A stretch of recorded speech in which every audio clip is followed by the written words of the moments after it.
हसन निसार साहब, जो इस वक्त की ग्राउंड रियलिटी है 27वीं तरमीम के बाद पाकिस्तान तहरीक इंसाफ के सियासी बयानियों को भी साथ रखें, गुज़िश्ता एक साल में वो कोई मुनासिब एहतजाज भी नहीं कर पाए।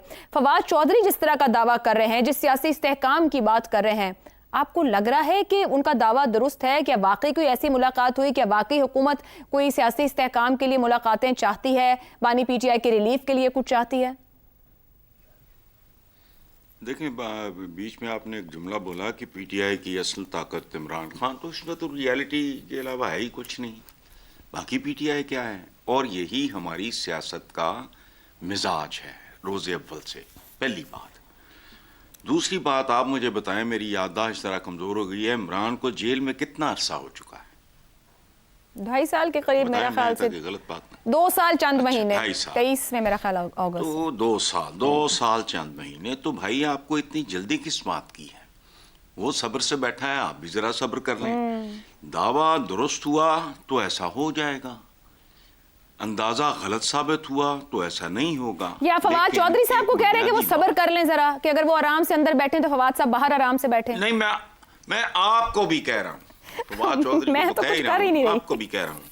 अच्छा, नहीं नहीं नहीं नहीं, मैं मतलब क्या बात करूँ मैं। असल बात ये है कि ऐसा अगर हो गया तो अंदरूनी और बैरूनी दोनों हवालों से मुल्क के लिए नेक शगुन होगा। बसूरत दीगर चीज़ें जो हैं वो स्नो बॉलिंग करेंगी, स्नो बॉलिंग शुरू हो जाएगी। जो हालात हैं लोगों के और आम आदमी की जो हालत है, खुदा की पनाह, तो ये anything can happen any time. Fawad Chaudhry साहब भी इसी तरह की गुफ्तगू कर रहे हैं हसन निसार साहब, मगर ना वो पीटीआई में है ना वो हुकूमत में है, तो वो ये जो रोल प्ले करने की कोशिश में है, आपको लग रहा है वो कर पाएंगे? उनके पास वो ग्राउंड मौजूद है? जी, आप भी ओपिनियन मेकिंग इसी को कहते हैं ना। आप भी ना हुकूमत में है, ना फलां में है, ना मैं हूं, ना बाकी हमारे दोस्त हैं, तो हम बात कर रहे हैं ना इस पे।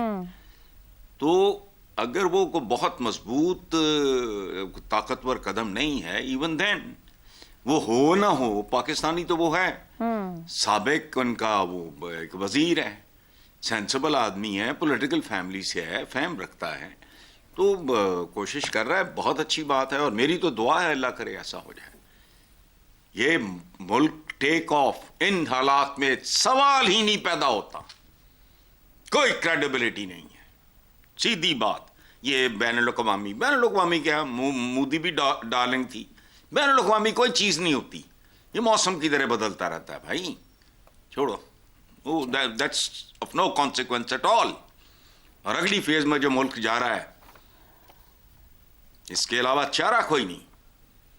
एक आपको कहीं पहुंचना पड़ेगा, अदरवाइज वो ठीक है, चलते रहो। ठीक हो गया जी। ज़ैगम साहब, हसन निसार साहब फवाद चौधरी साहब के सियासी फहम की बात कर रहे हैं। फवाद चौधरी साहब किसी सियासी जमात में तो इस वक्त नहीं है, मगर वो मुस्तकिल इस तरह की गुफ्तगू कर रहे हैं कि सियासी इस्तेहकाम के लिए डायलॉग, बातचीत की जरूरत है, दोनों तरफ से आगे आने की जरूरत है। अगर इमरान खान साहब नहीं सुन रहे तो सेकंड टियर लीडरशिप को बाहर आना चाहिए, उसके जरिए गुफ्तगू। ये फरमाइएगा कि जब वो कहते हैं इमरान खान को मुल्क की सियासी कुव्वत करार दे रहे हैं, तो क्या हुकूमत भी इतने इस्तेहकाम के बावजूद, जिस वक्त जिस जगह पे ग्राउंड रियलिटी पे इस वक्त आज की हुकूमत खड़ी है, क्या वो उस सियासी कुव्वत को तस्लीम करने को तैयार है? क्या इस हुकूमत को वो सियासी इस्तेहकाम दरकार है कि सियासत इमरान खान या उस पॉलिटिकल पॉइंट ऑफ व्यू के बगैर अधूरी है, या बेकार कोशिश कर रहे हैं फवाद चौधरी साहब?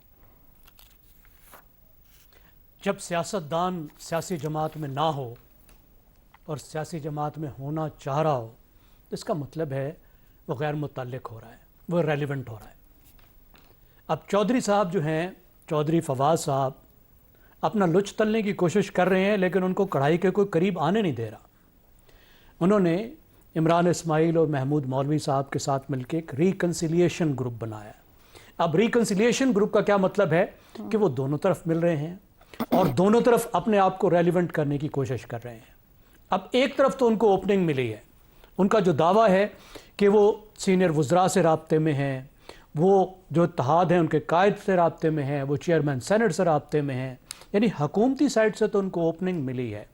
और वो कहते हैं कि इसकी बुनियाद पर वो पीटीआई को रिलीफ दिलवाने की कोशिश कर रहे हैं। ज़ैगम साहब, क्या इस ओपनिंग को एक नॉर्मल या एक पॉलिटिकल वो बारगेन कर रहे हैं? ये तो सियासतदान है, वो मिल सकते हैं किसी भी वक्त, किसी भी सियासतदान को मिल सकते हैं, क्योंकि हुकूमत की तरफ से तो इस तरह का कुछ भी सामने नहीं आया। ज़ैगम साहब, तो यही हो ना, देखिए हुकूमत वाले तो सिर्फ उनसे मिल रहे हैं ना, और उनका दावा है कि हुकूमत को उनकी कोशिशों पर कोई एतराज़ नहीं है, हुकूमती साइड से उनको ब्लेसिंग हासिल है कि वह अपनी कोशिशें कर रहे हैं, यही दावा कर रहे हैं ना वो।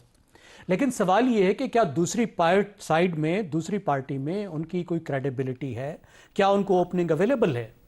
अभी जो जाकर वो लाहौर में मिले जो मखदूम साहब से, मखदूम शाह महमूद से, तो क्या उसके बाद पीटीआई ने इस बात को खुशामदीद कहा? वो तो खुद शाह महमूद ने भी कह दिया कि एक तरह की डिसेप्शन थी।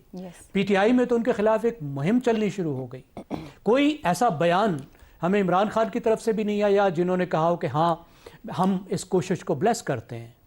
तो एक साइड वाली कंसिलिएशन या रिकंसिलिएशन, वो कैसी रिकंसिलिएशन हो सकती है जिसमें एक पार्टी आपको इजाज़त ही नहीं दे रही कि आप उसकी बिहाफ पे कोई कोशिश करें, और दूसरी साइड आपको एक ऐसी इजाज़त दे रही है जिसकी कोई बहुत ज़्यादा अहमियत नहीं है। वो अपनी तरफ से कुछ फार्मूले लाने की कहे हैं, लेकिन क्या ये फार्मूले दोनों साइड्स को काबिल कबूल भी हैं?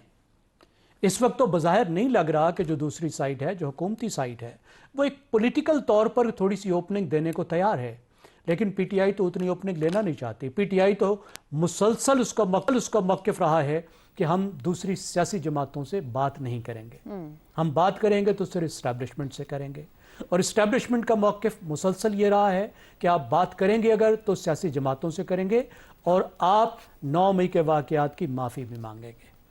जो इस वक्त का निज़ाम है उसका हिस्सा बनेंगे और लाइन में लग के उसका इंतज़ार करेंगे। अब दो ही तरीके हैं पीटीआई के पास, या तो पीटीआई के पास तरीका ये है कि वो फर्माबरदारी इख्तियार करे और इंतज़ार करे, इससे ओपनिंग हो सकती है। दूसरा तरीका ये है कि वो उस तरह की मज़ाहमत करे जिसकी वजह से वो फरीक़े सानी को गुफ्तगू पर मजबूर कर सके।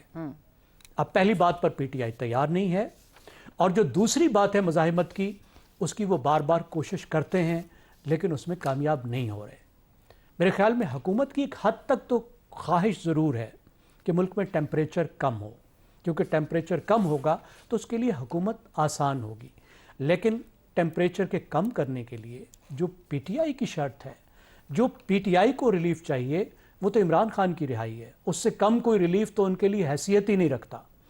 जो दूसरे लोगों की रिहाई की बात कर रहे हैं, आपने देखा कुछ ना कुछ लोग तो छोड़े गए थे, और फिर जब छोड़े गए थे तो उन छोड़े जाने वाले नौजवानों को जो खैबर पख्तूनख्वा के थे, उनको भी हार पहनाकर जिस तरह के बयानात दिए गए, तो वो तो भी उल्टा पड़ गया, उसके बाद किसी और को छोड़ा भी नहीं गया।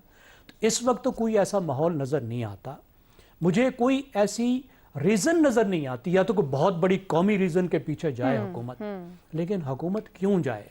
हुकूमत का क्या फ़ायदा होगा इमरान खान? आपको इस दावे में कोई दम नजर नहीं आ रहा? क्या चाहेगी, क्यों चाहेगी ये हुकूमत? क्यों चाहेगी कि इस वक्त पीटीआई की सुलह सफाई हो जाए इस्टेब्लिशमेंट के साथ, सही हो जाए, और इमरान खान की वापस आने का रास्ता बने, और इमरान खान वापस आके वही करें जो वो कह रहे हैं कि मैं करूंगा, और जो वो करते रहे।